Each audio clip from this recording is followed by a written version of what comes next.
আমি ভিক্ষে করে ফিরতেছিলেম গ্রামের পথে পথে।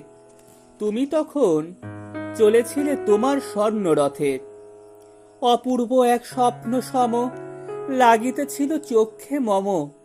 কি বিচিত্র শোভা তোমার, কি বিচিত্র সাজ। আমি মনে ভাবতেছিলেম, এ কোন মহারাজ? আজি শুভক্ষণে রাত পোহালো। ভেবেছিলেম তবে আজ আমারে দাঁড়ে দাঁড়ে ফিরতে নাহি হবে। বাহির হতে নাহি হতে কাহার দেখা পেলেম পথে। চলিতে রথ ধনধান্য ছড়াবে দুই ধারে। মুঠা মুঠা কুড়িয়ে নেব, নেব ভারে ভারে।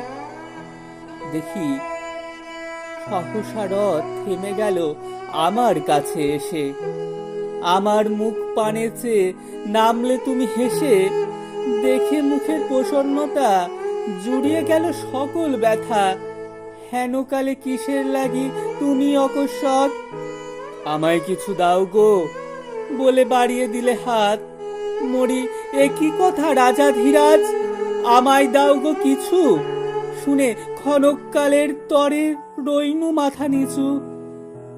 তোমার কি বা অভাব আছে ভিখারি ভিক্ষুকের কাছে? এ কেবল কৌতুকের বশে আমায় প্রবঞ্চনা। ঝুলি হতে দিলেম তুলে একটি ছোট কণা।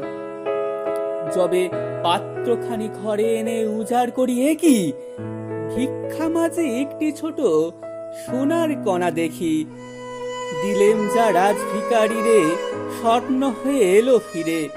তখন কানি চোখের জলে দুটি নয়ন ভরে। তোমায় কেন দিইনি আমার সকল শূন্য করে?